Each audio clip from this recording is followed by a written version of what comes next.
Can I move now? No. Let's see. I'm waiting for YouTube to tell us we're live. Ah, There it is. No, that's ABC Christmas. Christmas came early for what? No. what? There it is. Topicus Trek is now live. Woohoo! Yes. StreamYard works again. All right. I'm going to reassign this story. Here at the news desk, news never stops. It just gets stuck someplace. All right. And Eric Miller. Oh, and what have we here? what fresh heck is this? Eric, put on your red shirt. We got a job for you. This is our other podcast, Eric. You need a scorecard to keep track. See, I read this book called Podcasting for Dummies. Really? And only dummies do podcasts. This many podcasts. Hey. That's what we do in our off time. We do pretty much what we do at work. Well, you're retired. I still do it for work. Okay. You ready to start? Should I do the countdown? Yeah, let's do it. All right. In 5, 4, 3, 2, 1. This is the Topicus Trek, episode 149 for Friday, November 17th, 2023. Coming up in this episode, okay, everybody, back to work. A very special auction item. The finale of Lower Decks Season 4. All that and more right now on The Topic is Trek. No new Trek? This is fine.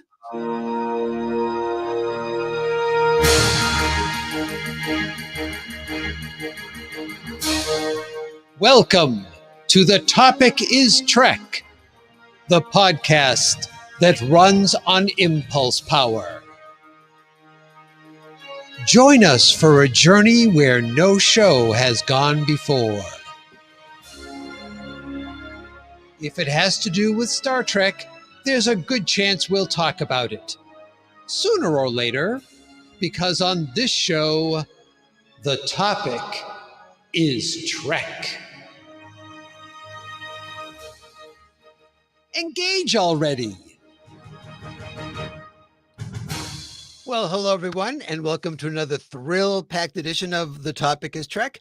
I am Clinton, one of your co-hosts here on the show. And as I always say, in order to be a co-host, I have to have two co-hosts. So I have one co-host tonight. So I guess I'm still a co-host. Never mind.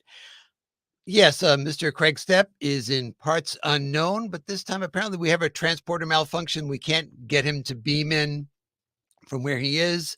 Hopefully that mission behind Klingon lines is going well, but still here to join me and picking up the mantle of having the hip new catchphrase that all the kids will be talking about tomorrow on the TikToks. It's Mr. Chuck Tomasi. Oh my God, they killed Kenny. I'm sure they have at one point or another. So that's. But he must have been one of the red shirts. We'll just go with that. One of the thousands and thousands of them. So yeah, it works as well as any of them have so far. I'll give it that much. Kenny, go out and go get some soil samples, Ensign Kenny. Well, we're coming up on Thanksgiving. Any particular plans coming up for you? Not immediately, but as soon as Craig comes back from the Klingon neutral zone or wherever he went, we will be visiting him on his home turf. So I've got a work-related thing in Charlotte, so I'll be stopping by and seeing Kim and Craig and bringing along Donna. So the four of us are going to hang out and have a fun weekend. Excellent. Most excellent indeed. We're just going to have the family over. We're going over to a friend's house, listener Diane's house, as a matter of fact. Oh, very nice. Tell her we said hello. I will indeed. Although she's probably listening and hello. There you go. Save you a trip. All right, but I think it's about time to, well, I shouldn't say it's about time to start Subspace Chatter because, as you know, in order to start Subspace Chatter, we first have to ask Charlie if it's okay. So, Charlie, is it okay to start Subspace Chatter? Was he invited over for Thanksgiving? Not in my house. You don't need all that subspace chatter. And that's why. Stupid Not show. in my house. That's a soundbite right there. I almost lost me on that one. I don't know why I thought that was so funny. All right, on with our first article. When comicbook.com sat down to speak with Chris Pine during the press junket for Disney's upcoming film, Wish, the reporter decided to take a shot and ask the big question.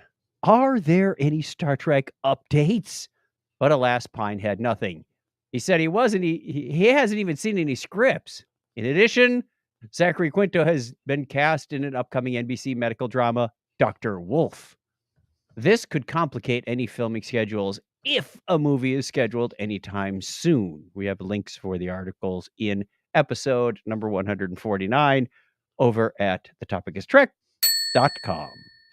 So it's hard to say whether or not this is a thing that we need to be concerned about, that Zachary Quinto has a role, because we don't, you got that one person who that I had never heard of before saying, "Oh yeah, we're still working on the script. It's going." It's who are you, and what does this mean? And no one else seems to know anything at all. So Fanfic script, some guy in the basement. I'm working on it.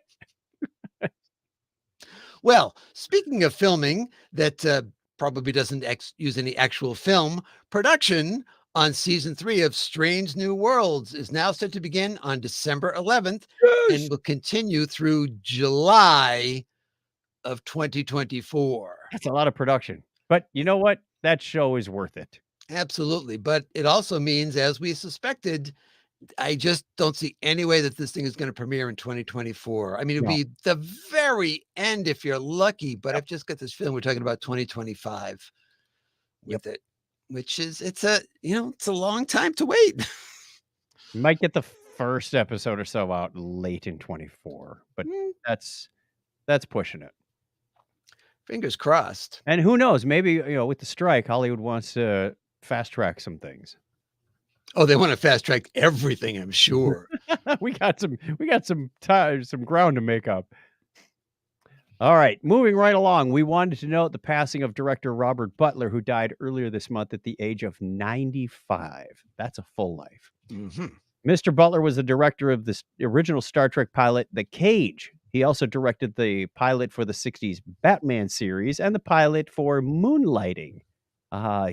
Yes, young Bruce Willis, former bartender.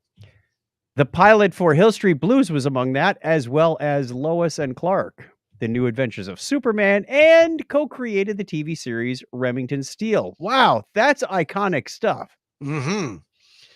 Yeah, and apparently mostly just dealt with pilots, and kind of interesting. You think about that you probably have the most pressure but the most freedom at the same time when you're directing the pilot, because there's nothing else to refer to. So you're precedent, yeah. you're involved with the look, the just the mood of what's going on, and everybody else has to kind of pick up from where you've been. Now, for coming on 60 years, everybody has to say, "Oh, okay, well, this is the way Trek is." And he's one of the people that said, "Yeah, this is the way Trek is." So pretty amazing. I remember that it was a couple of years ago when the Roddenberry Archives, in cooperation with that company that's doing all the digitizing of stuff, they did this little bit about the Cage set. They had an actress that looked like the yeoman from the Cage, and they had like a virtual set. Yeah. And Robert Butler came onto the set and was looking at it. I thought, what a strange paradox for this person. It's like, it's been over 50 years and he's looking at essentially the thing he did 50 years ago. Wow. Just was amazing. So we have a link not only to the article about from, I forget, I think it was from Variety, about his passing, but also his IMDb page. So scroll through that if you want to be impressed by somebody's list of accomplishments. 95 years old. Next up, the surprise story of the season is how an item received as part of a storage locker auction has caught the attention of Trek fans everywhere. It appears to be the original 3-foot model of the Enterprise. Now, What? we How do you normally think pull- of the 12-foot model, right? Right. How do you validate the authenticity on this thing? Well, what's been happening is, well, first of all, people were made aware when this auction suddenly popped up. So the auction was not up for very long. It came down. Pardon me for a second. I'm going to mute. Yeah, it'd be the I don't know how much they spent on that locker, but it was worth the investment this time. Right. So Rod Roddenberry is now in talks through an intermediary with the seller about getting this thing back. Hey, it's mine. Well, it was your dad, so I guess what happened is that this model, now again, you normally think about the 12-foot model when you think about Star Trek, the one at the Smithsonian. Yeah. Well, this model was the first one delivered, and you can see we've got a photo up on screen of Gene Roddenberry looking at the model when they're filming The Cage. Just sitting on his desk like everybody has one of these. Well, yeah. So after the series was all done, and next it was used for effect shots. It's in some episodes. There's an episode where it's sitting on a desk. After it was done, Gene took the model and he had it fitted on a flexible microphone stand and mounted on a base. So all of a sudden you have this model appear in this auction, same base, same mic stand, Oh. and lots of photos of it. And so you have these different people. Now, he said that Doug Drexel said that Mike Okuda is involved in this now as well, as far as, trying to authenticate this thing. But I was watching a video where they were going through piece by piece the different things that this person could identify, particular notches in certain places. Yeah. And one of the kickers is underneath it, at the bottom of the stand, is taped the business card of the person who made the models. Oh. Yeah, that's kind of So hard to forge. it's one of the things Rod hopes to do with this thing when he gets it back, hopefully, is for the Roddenberry archives to do one of those deep scans, 3D scans, so you can have that Yeah. virtual model. He also would like it to be with its big brother at the Smithsonian. I don't know whether or not the Smithsonian would be interested or not. It is kind of beat up because it was, it was beat up during filming, and then it was sitting on Gene's desk, and And it's now been it's been sitting in in a locker. storage. Yeah. It's got water damage on it. Oh, You have the nacelles are a little bit, droopy, droopy. Yeah. that type of thing. But still, it is a piece of history. It has to sit under the stairways for, a good 20 years or so. It's gotta work its way up to that showcase status that its big brother has. Right. First, it's going to be up there, and then it's going to be in the gift shop. That's, it was good enough for me. It's good enough for you, little brother. And lock it away for a good long time. Then you got to go through a restoration. And then take it away for like 2 years, and then bring it back again. So it's a long road ahead. It's a journey. All right. So we got a couple of what I was trying to deem quick hits here about just things that we have happening. So I think you get the first one. December 25th is going to be a special day, aside from, the traditional celebration that many people around the world already know. That's because season 1 of Star Trek Prodigy shows up on Netflix on that day. Woohoo! Yes, we're hoping that the show will get a legion of fans it deserves. This is season 1, people, not the mysterious season 2. So don't get so excited. But Netflix, season 1, Prodigy, Christmas Day, you all get an extra present. So I would recommend, for all those fans of Prodigy out there, and I know there are many, let everybody else know that most people have Netflix. So December 25th, they can start binging if they want to. They can actually, I think they announced they were all going to be at one time, because why not? Sure. They're really not, because they're not really even premiering it, quote unquote, because Paramount Plus did that. Has it been 2 years, 3 years? How long has this been now? Prodigy was this year. Wow, I am seriously messed up on time, because later we're talking about the end of season 4 of Lower Decks. What, 4 seasons already? How did that happen? Well, remember, Prodigy actually started the prior year, but we only got the first 10 Oh, that's right. episodes. Yeah, it was a long and drawn out thing. That's why I'm thinking it was okay. Right. So the premiere was quite a while ago. What else you Uh, got? okay, the next up we have a former blimp hangar in Orange County, California has burned down. Oh no. It was used for filming several movies and served as the shuttle hangar in Star Trek '09, where Zachary Quinto and Leonard Nimoy's Spock met. So that's when they came face to face with each other. Yeah, it's gone. It was also used in a number of Mythbusters experiments too. Yeah, and it was Or was that the other one at Alameda? Maybe I'm thinking of a different. oh, you could be right, but it was because it was used for other productions. Yeah. And one more from you, Chuck, I think. You're Jonathan Frakes has confirmed that he will be directing some of Strange New Worlds in season 3. woohoo! Yay! No, if you just give us the plot. I like his directing. Indeed. And the actors seem to like it too.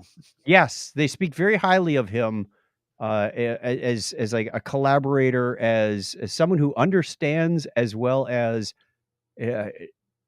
just in speaking with the actors on the Star Trek crews and on various podcasts. He is really loved in his technique and his style. He's not a brute force. He's not, he doesn't come in and go, this is the way we're doing it, and you'll do it this way. So yeah, I would love to be a fly on the wall sometime at one of those productions. Absolutely. Yeah. I think, being an actor doesn't necessarily make you a great director, but if you were an actor and now a director, you at least appreciate fully that side Yeah. of the camera. And he says in his own words, he says, I feel I'm a far better director than actor. He really doesn't bill himself as an actor anymore. Although, we've seen him in Picard and he Right. did a fine job. Yeah. He expressed a lot of reservations about returning as Riker when he went back on Picard, because he said, I haven't acted in like ages, and these other people act all the time. And it's like, How could you not, though? He is so natural in that role. Absolutely. He made it his own. Yep. All right. Quickly, in Vulcan, Alberta, Canada news, we don't have everything on Star Trek at the moment. However, tech giant Amazon is investing in its first Canadian wind farm, and it's going to be located in Vulcan County in Alberta. We bring you the obscure news or whatever, even if it's remotely involved with Vulcan, Alberta, Canada. That's awesome. So they're up and coming. Now, we have a lot more stories that we didn't get a chance to cover. Matter of fact, we have over 100. Is that a new high? I think it is 107. Although we did have an extra week or so. Right. So it's not a apples to apples comparison, as they say. And I don't know why they compare apples all the time. It doesn't make any sense to me. But anyway, so you can find those over in the show notes for episode 149 over at thetopicistrek.com. All right, now comes my favorite part of the show, and that's when I get to say goodbye, Charlie. I want to stay. For the pumpkin pie. Keeping with the holiday theme. Excellent. No, not in my house. Charlie, go away. How can I say go away? Just make his own door and come in. It doesn't make any sense. I can't. All right. So our main mission with an appropriate sound effect. Main mission. Let's see. Oh, you know what? We'll do the happy tribbles. Oh, they're happy. They've got all their Christmas shopping done already. Amazon's a wonderful thing. And the wind farm will be great too for a Vulcan, Alberta, Canada. What is a tribble order on Amazon anyway? A comb, a shaver, yeah.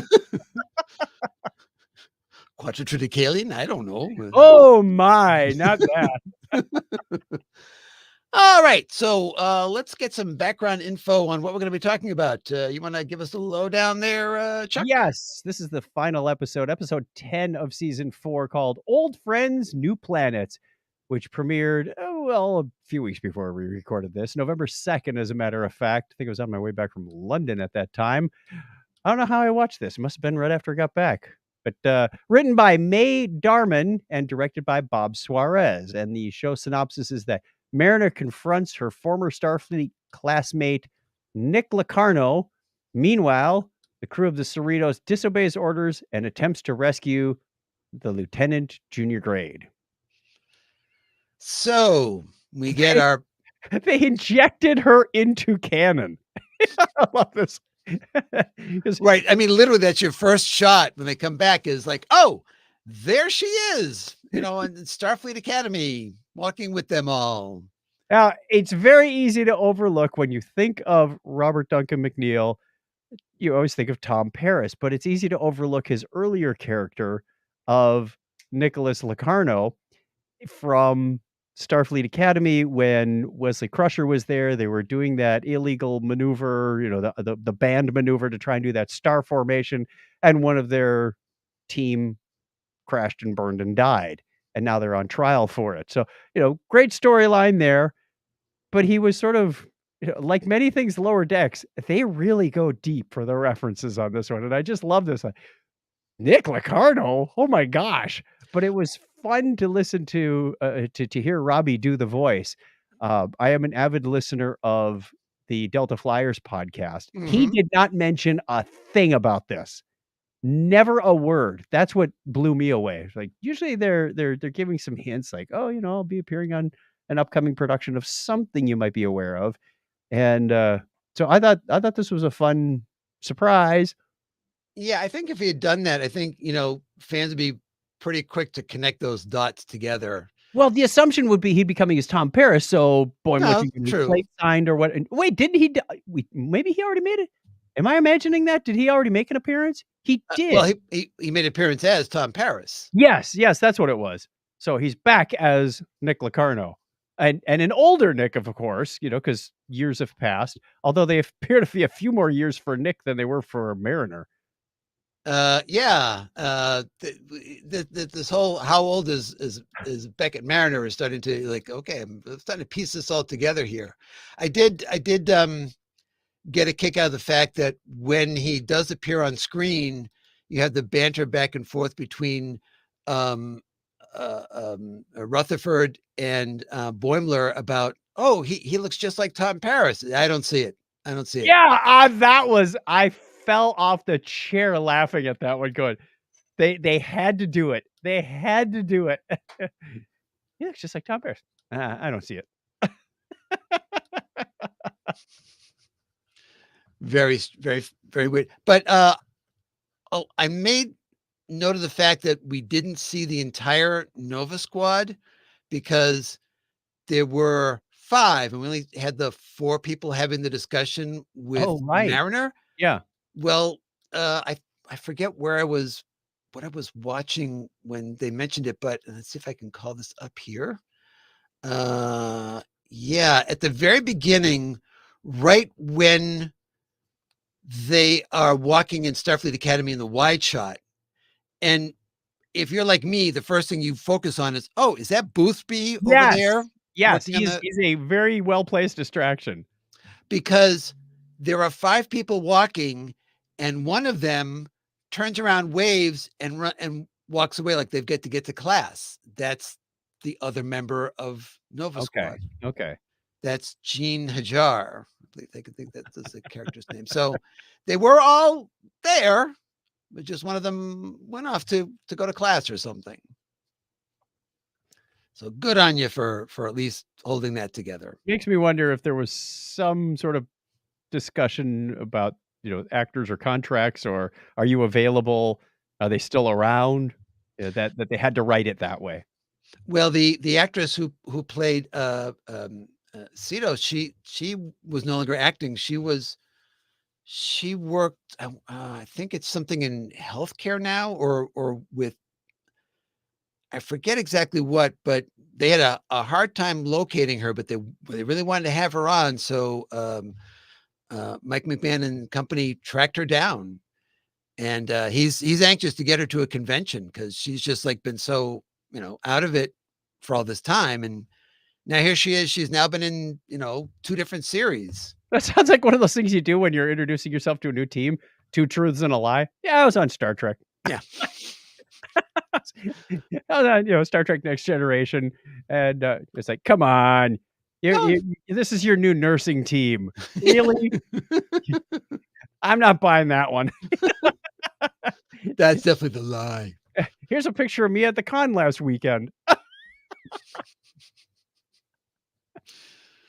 Photoshop is a wonderful thing, they would say. But anyway, so I don't know. Could you make any sense? I was trying to figure out how Nick Locarno was able to cobble together this fleet, because clearly none of these people get along with each other. And I Right. don't know if his whatever, I'm not sure what he promised them, that he was going to be able to be more powerful than the Federation and the Klingon Empire and the Romulan Empire, just because he had one Genesis device or something. And they're all junior officers or something. Yeah. The only commonality they had was they were lower deckers from different ships, and nobody was really in charge, but ultimately Nick was in charge. So it seemed like the worst confederation I've ever seen. And I like the fact that, Mariner keeps poking holes in it, talking to the various groups, like the Ferengis and I think the Romulans, about, oh, so you got to have permission to do this stuff or whatever, and they all fluff it off. But when it comes down to it, as soon as Nick gives them an order, they go, and you're trying to boss us around, tell us what to Right. do. That's what I meant before. And they stick in things like the Binars came up with, what was it, a trinary shield? Yes. That's just wrong. Oh, I get it. There's 3 of them. Oh, yes. How's that work now? Yeah. How does it? What happened to the 4th one? I want to know. I guess they got left on the ship or something. They threw a warship at the shield. Yeah. I when I was seeing that, I thought, I know that we often talk about these things that just seem to show up in multiple series, but boy, that was one of them. It's like you threw a starship at a shield. And I'm going, isn't that kind of like Riker throwing the starship and, Yep. but that the villains from the asteroid, and it's hard to tell who drew inspiration from whom, or if it was at all, because it was similar. When you think about the production schedules that were happening, I don't know if there was collaboration there or not. It's tough to tell. Actually, Riker threw the. Boy, I'm trying to remember my Picard now. Riker threw the star. Did Riker throw the starship or the to the starship? There was some kind of ship throwing going on. Both of them. There was. I can't remember which one threw which, but yeah, okay. But we have to explain how they got a hold of that starship, because we're bidding farewell, at least temporarily, to one of the characters.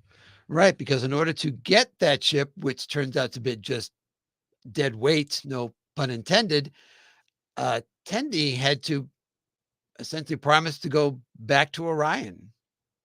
Yeah, she went to Orion and challenged her sister, or ask her for help, but the only way she would give it was through combat or whatever it was. She says, barter through via combat, I think it was something along those lines. Combat. If I win, you give me the ship. If I lose, I'll stay here with you or something. Which struck me as odd, because why would her sister want her around if she's the older Supremer? Well, I guess she lost in battle, so she's not Supreme anymore. Right. I think that now her sister has, or as Ruther refers to him, her Tendi 2. No can do, Tendi 2. We have to talk about Miglimo's defense. Yeah, so she does this, barter by combat, and she has a plan. Yep. Choose your champion. And certainly the first person you think of to be the strong, studly person. You don't think of Shax or Ransom or anybody. No, you think of Miglimo. But she had a plan. She had a plan, because she knew that. What was her sister's name? Derica. Yeah. she picked, big, strong, burly woman from her team who's like 3 times anyone's size, but Tendi knew that she had an allergy to feathers, so she calls out for Miglimo to fluff his feathers, which sends the other warrior into an allergic reaction, and he almost won, but she fell on him. Right. Now he was still moving and she wasn't, but she had essentially pinned him. So I think that's why, because I'm thinking, but he was still flapping his wing. Yeah, but he couldn't get up. So I think it was like you got pinned. Could have just been a nervous convulsion reaction. Well, that's true too. Get that. Ah! But I thought was also interesting is that apparently, because the barter was that if they won, that they would get this ship, and Right. if they lost, they would have to give over the Cerritos. And of course, they lost. And I thought it was very interesting that apparently all you have to do to transfer ownership of a starship is to pull out your pad, thumbprint and swipe, and have the other person put their thumb in, and that's it. I can't wait to buy a car in the future because it ain't like that yet. So, wow, that is super simple and convenient. It's easier than Carvana. But Tendi can't let that happen. So she said, that's when she says, I will come back. Yeah. If you give us this ship to rescue our friend. And she does give them the ship. It's basically got no parts inside, no usable things. It's a shell. Right. And the ship is called, what is that name? It's like, not the Avenger. It's like, the Retribution. The Retribution. Someone went looking through a thesaurus for that one. I do like, however, that when they got over there and they were trying to make everything work, you had a nice callback because all of a sudden now Rutherford has to work with Livik. And they're at each other's throats. So how do they resolve it? The Southern gentleman way. You get on a gambling boat and have like Mark Twain. The Mark Twain thing. It's like they did not just do that. And Livik went along with it. And it worked. And Captain Freeman has, how does this work? I don't understand. Why does this work? Well, they also tried it with the Nausicaan too. It was like, no. When it didn't work. Right. Which is this bonsai. But Boimler thought it was beautiful. And Boimler gets to be captain of the Cerritos. Oh, yes, for a little bit. And you'll notice that when he stands up, both Freeman and Boimler, when they stand up to address, Locarno on the screen or the Admiral on the screen, feet firmly planted and angled off to the side. Did they get that from somewhere? I'm thinking that wasn't originally theirs. It feels like it's drawn from somewhere. It wasn't DS9. It was I'm not placing it, but it looks so cliche familiar. Right. It's very, very classic. I am in charge here and this is my ship. And it was interesting because they made a point of showing you that shot of Freeman. The powerful stance. Yeah. And then Boimler does exactly the same thing. Nice captaining, You have to work on the stance. It's like cosplay. You get your pose down. Now we also had a very big homage to another Star Trek franchise thing, one which is very seldom referenced in shows or other Star Trek movies, being Star Trek II, The Wrath of Khan. Mm-hmm. Because we have a Genesis device. It's a mini. It's a knockoff. It's a Ferengi Genesis device, although it still has the same fog and everything, and it's shaped exactly the same way, but it's a smaller one. It's a desktop version. But when the chase comes, they both go inside of essentially the Mutara Nebula with the appropriate music Also, Yeah. the same music, I thought it was interesting. The same music was used. The James Horner beats were used when the Retribution smashed into the Trinary Shield. Those are definitely Oh, good musical catch. cues there as well. They even had many of the same shots, you know, the top down where they're crossing over, And the the ship. staticky Yes. screens. It's so funny. I was laughing at every scene going, "Yep, they did that." I have seen this before. Oh, I did see it. It was like 3 weeks ago. I just watched Wrath of Khan. It's always scary when you do something like that, and then they come at you and go, "Wow." It's almost as scary as Alexa offering you things that you were just looking at on the web. That's right. I'm watching you, Wisnowski. I'm watching your playlist. Always Always watching your watching. playlist. And Mariner wants to detonate this thing on an uninhabited world. They don't. I can't remember if they did, if she got to the planet or not, because it was pulling in matter to form the planet. So I don't know. I don't know if she ever got to. I can't remember if she got to Detrion 9, which is where she was going, because she was going to detonate it there because it was an uninhabited world. But it goes off, and the matter that's around forms a planet, and they do And the something. star. Well, there was already a star. They were already in a planetary system, so I can't imagine would they How need could a you have a star? how could you have a nebula in a planetary system? This is just I'm not gonna argue the physics of Star Trek, let alone a Star Trek cartoon. You sure thought about all the environment and all that stuff. But they named the planet Locarno because he's in there. His atoms are scattered in there somewhere. So any other thoughts on this week? Oh, we got some cameos. We got Yep. cameos of the archaeologist from that Mariner was working with for a while. We saw Guji Yep. in there.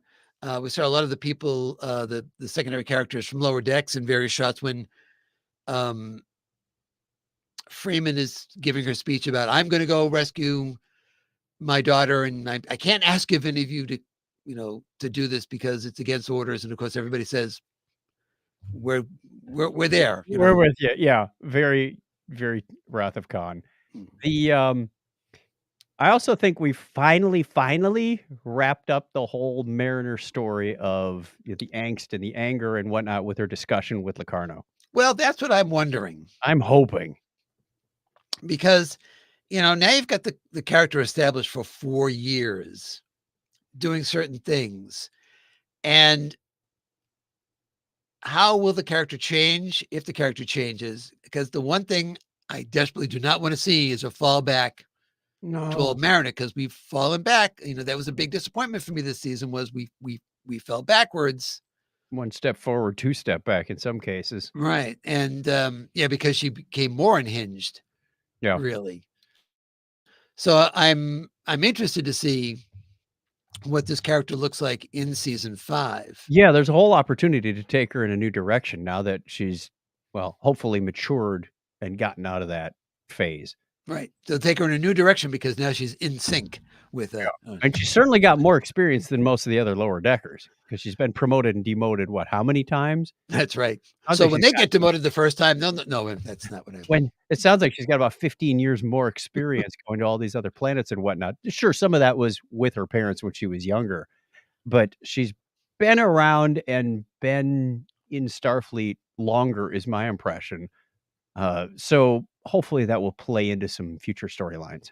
And she knows the Traveler. And she knows what was it? What did she say? She rattled off some security code and goes, I knew that'd come in handy someday. Yeah, it's basically her mother's security code, which apparently she never changes. You'd think I at work, I have to change my password every 90 days. How is this not a thing for Starship captains? Nope, not needed. Not needed. Once again, security on Starfleet ships is the worst. What do you mean? It's a 5-digit code no one can possibly run a 5-digit code to take down somebody's shields. Come on. And If you notice on doing a throwback to the old Wrath of Khan, they had 5 digits, but you could only use each digit once. So that really cut down your combinations.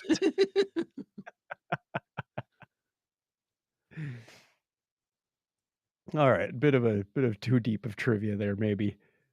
Oh, we got some comments in here. It's my screen is so Yes. small. What do we got here? What do we got?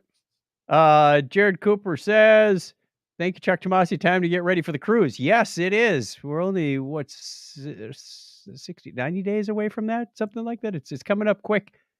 He also said, Federation ship names and call numbers make for great work passwords. No, no, no, no, no, no. I think we have to have a minimum of 12 characters on ours. So yeah, get up to 9 with things like Voyager. Well, there's a retribution. You can use that one. Yep. There's a freebie right there for you. NCC. Oh wait, it's not a Federation ship. I also thought it was interesting that Locarno's ship. Did you get the vibe when we saw inside his ship? To me, the first thing that struck me was, oh, it's Star Trek 09. Oh my gosh, yes. I expected many lens flares. Yeah. It was very white and clean, and I mean, it was a very clean design from the outside. It seemed like it was way bigger inside. Maybe it's a TARDIS, but it looked like a compact, almost slightly larger than a two-person shuttle. You know, it didn't look much bigger That's what than I the thought it Delta was. Flyer Yeah. earlier on. But when they went inside this thing, long corridors, going, whoa, okay, maybe it was a perspective thing. Yeah, because I remember that shot of the Klingon bird of prey and the Enterprise from Star Trek 3. Yeah. And because you have no reference point, it's hard to tell how small the bird of prey is in comparison to the Enterprise, because they look like they're almost the same size. In the shot, they kind of are angled to each other. Yep. And so, yeah, you couldn't really gauge how big it was. Like But the Defiant, very, very deceptive of what the space inside is, but apparently there's a number of decks. You don't get that when you first look at the Defiant. right, right. The other thing that I noticed, which I thought it was amusing to see this, because we're animated. When there was an explosion on the deck, there were sparks. Yeah, gotta have sparks. I expected, some corrugated conduit with smoke coming out of it to fall out of the ceiling next. I didn't see any rocks. I didn't see any space rocks go flying around on the bridge, but definitely Jared's giving his sparks. passwords now. Oh no. Oh dear me. It must contain one or more digits and one or more symbols. I don't think you had any lowercase letters in there. Well, use the yeah. live long and prosper emoji. That'll be your symbol that you can put in there. Now you got me wondering if you could actually use emojis in your password. That would suck to type every time, but Make it super secure. I'm not going to use that poop emoji. But Sir Patrick Stewart voiced the poop emoji in the Emoji Movie. Oh, well, then I guess maybe I could. wow, there's a random tie-in if there ever was one. Make it work however you can. All right. Do we have Well- anything else to say about? What are we rating these on? 1 to 10 binars? Yeah, because we apparently can have more than 2 and less than, yeah. If there are 10 of them, would they be decimars or something? I mean, we saw more than 2 of them on the bridge of the Enterprise. They didn't refer to themselves as that. I don't know, it's very strange. It's were- quite. A pair of binars. They were 2 Yeah. pairs. All right, you go first with your. All right, this is the final episode. They wrapped up a lot of things, had a lot of deep cuts and a lot of good back references. Thought it was a lot of fun. Little confusing when you get to the whole coalition of these different people, why they're even working together, and what do you expect to do with a bunch of junior grade officers? You're not going to get top performance out of all of them. So I'm going to go with an 8.5. I enjoyed it very much, but there was some confusion in there, in my opinion. Yeah, I agree. Definitely about half a binar. What is that? A nibble? There's a joke in there, technical people. Half a bite is called a nibble. There you go. See, you learned something today. Are you happy? In addition to that, I thought that there was you talk about things kind of not all being there. One of the things that I thought was a very strange omission, you had to fill it in yourself and you could do it, but you, if I recall correctly, when we leave the first half of the story, yes, we have to remember that the people stranded on the planet had gotten a hold of a Klingon ship, because you never really are told point blank how Boimler and everybody is back on the Cerritos. Yeah. And they apparently are the ones that gave the information, or filled in some gaps about what was going on here. So I think that there was just missing things in here as Yep. well. Yep. And who knows? Maybe they had to cut them from the script due to timing or whatever, but it left us scratching our heads. And the other thing for me is that I'm nervous about this idea that we're being told that, okay, that Mariner is done, or that Mariner, those issues that Mariner has in particular are all taken care of. It's all, because I felt like, well, we had whole episodes where she worked through issues with her mother, with herself, and all these other things. We kept seeming to resolve that, and now we've resolved it again.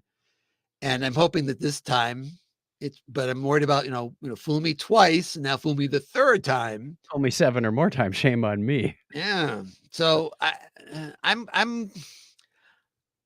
hopeful that we're done with that. I'm looking forward to seeing what of Tendi. Yeah. Yes. Now, Mike McMahon said that she would be back, so it's not like she's permanently gone. Yeah. But that he said something like she has things she has to do.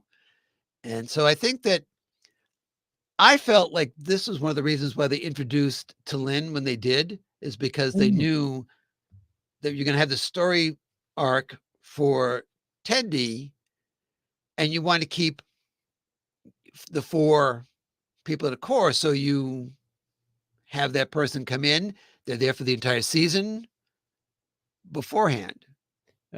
Jared is saying, for season 5, we need to introduce a previously unseen Mariner sibling like Buffy. I was thinking more Cybok or Michael. Because we can do that, and they probably would, being lower decks. Mm-hmm. Although the previous week, when they were stuck in the cave, we heard a lot of things that we missed, like Rutherford had a baby? Yes. Oh, man, they can do anything they want with that show. All right. So I think, did I rate it? Did I give it? I think it was good. I didn't hear a number. I was wavering between an 8 and an 8.5. I'll give it an 8.5, trying to be optimistic that this time they mean it about Mariner, because 8 would be too easy. That's 2 to the third. And you can't have an actual power of 2. That would be way too binary. That was my thinking as well, clearly, on the whole thing. Leave the computer geeks to the engineers. So really quickly, I wanted to see if you had any thoughts about the season as a whole, because now we're in the 4th year of this show, and we had a story arc in this, which led and they led that very slowly and carefully. Like, what is this with this ship that's zapping other ships? Had us wondering, and they really didn't cover it too much throughout. It was just sort of this shows up at the beginning, and the rest of the story goes on. You're like, okay, they're gonna have to get to this storyline sooner or later. I thought that was very well done. I really did. They didn't burn that candle too fast. In some cases, like, come on, get on with it. But they were dropping hints here and there.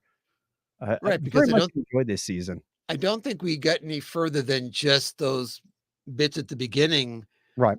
Close to halfway through the season when we started to get like seasons, episode 6 or 7 is when they started going, oh, and mention, then go on. Yeah, I thought it was interesting that there were 2 episodes. I think there was at least 2 episodes where it wasn't mentioned at all. Mm-hmm. And I don't know if that was a mistake, because to me that started to feel like story's not the storyline is not quite strong enough to kind of carry every episode a mention. We're kind of we don't want to feed it out too much because we have to surprise at the end, and so we're just not even going to address it at all in these episodes. The Caves was one of those episodes where it's not even brought up at all in the episode. So I felt like, do they have a weak storyline going here? And I'm not saying you have to have a strong storyline. As far as I'm concerned, it borders on episodic to begin with. So when you have a storyline, but if you're gonna introduce it as like, boom, right away, see, episode 1 of the season starts doing it, then you're committing to that's the thing. Yep. And I felt, well, it took a long time to get to the second piece of information, and then a while to get to the third piece of information. And it got to the point where it's like, I kind of forgot that thing was going on. And you shouldn't forget that that's the thing that's going on. I mean, it's supposed to be it's a 2-parter at the end of the season. Yeah. It almost had like a Red Angel feeling to it. Like, yeah. Let's keep going with this. Yeah. Actually, yeah, it does. It did have a feeling like that. So I enjoyed the season. I think when I got to the end, I went, yeah, it wasn't really like, to me, it was the equivalent of the Discovery season where the scream caused the burn. Yeah. I just felt like, okay, it's Nick Locarno and he's got a ragtag group of, and he's pissed off because he got kicked out of Starfleet. That was the whole motivation. So, okay. But somehow for Lower Decks that works because they can play with the ludicrous. Yeah. I mean, it's a high stakes / lower stakes threat. Right. So like I said, I enjoyed it. I enjoyed the episodes. I just felt like there's a story arc. Needed a bit more oomph. Yeah, it was a thin, spindly twig at first. Yes, exactly. And we got season 5 coming up next year. I was thinking about that fact that we thought it was going to be a kind of a bleak year for Trek next year because, things are ending and so forth. Right. But really, when you think about it, we'll have 10 weeks of Lower Decks. We'll have 10 weeks of Discovery. Yep. The only thing we don't know is, will they release all 20 episodes of Prodigy at once? Or are they going to week it? In which case, it probably is going to overlap with one of these other shows. And something joy for us. Yeah, well, something we have to think about, and maybe we should, ask the listeners as well, is if Netflix were to binge drop Prodigy, we've never had to deal with that before, right? We haven't had to deal with, all the episodes are here at the same time. So would we pretend like it's coming out one a week and take 20 weeks? I think from a podcast production standpoint, that would make more sense. We can string it out because not everybody's going to watch it in that first week that it's out. It allows us to budget and analyze and then really do a good retrospective on 1 or 2 shows each episode. Because we do this show, in case you're not familiar, we do the show roughly every other week. So every 2 weeks, we've got 2 episodes when there's only 1 series running. And if it does overlap, we're going to have a boatload of content. And if they binge it, I don't think it'd be fair to the listener to try and cover 10 or even 20 shows in 1 week. Right. So, yeah. And I think the trick will be for us is that means that we really shouldn't watch it ahead either. Correct. Because if we know where the story leads, that kind of colors how we feel about a particular episode. And we're likely to spill some spoilers too. Yeah, that's true too. It's like, oh no, that's not till next week. You're talking about something that hasn't. We're not talking about those yet. Shut up, Craig. So we don't know what Netflix plan is for it. We just, They could be doing it week to week because they do some that are not completely binge dump the whole thing at once. So that may be their plan. Or their plan may be, hey, we got Star Trek now, so we're going to go up against Paramount Plus. I don't know. Good luck with that. You got one arrow and they've got a whole arsenal. But anyway, we'll see. We shall see. All right. Anything else we need to cover this time around? No, I think we pretty much covered it all. Good stuff with the stories, and it felt light because we only covered one episode. We're done in under an hour. Well, next week we get to cover 9 episodes.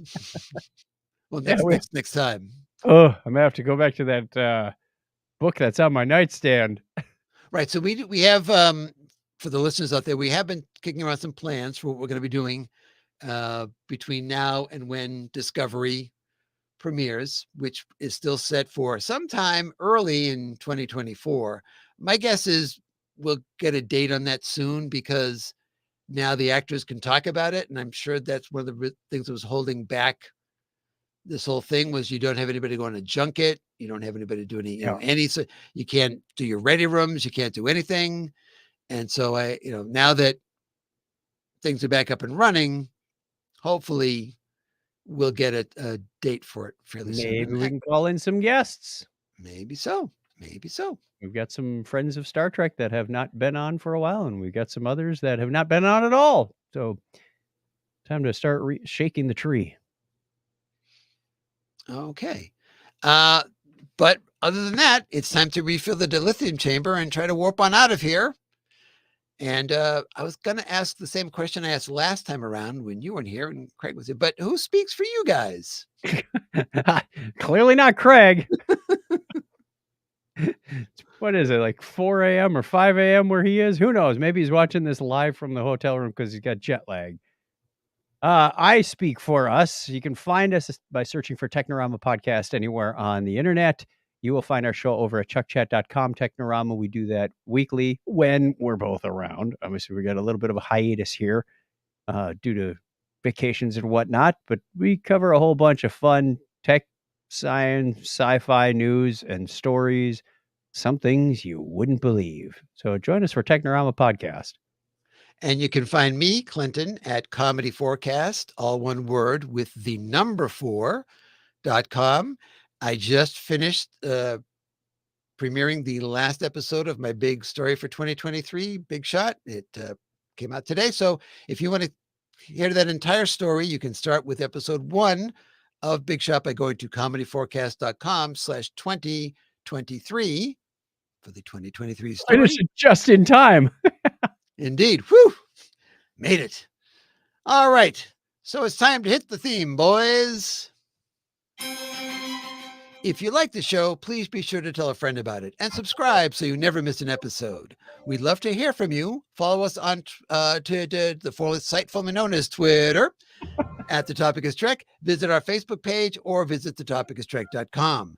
Until next time, on behalf of Chuck, the missing Craig, and myself, I'm Clinton, thanking you for listening. And as we always say here on The Topic is Trek, don't put on the red shirt.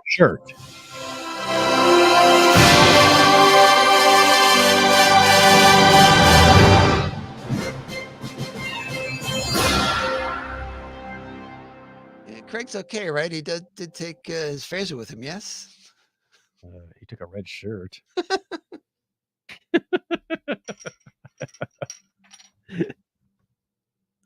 All righty. Good stuff. We are done. Thank you, Jared. Thank you, Eric, for hanging out with us. It was a lot of fun. Thank you. Let's see. Jared, we missed one final note. Talking to Doug Jones, and he hopes there can be a viewing on the cruise because that will be their last chance to do something like that.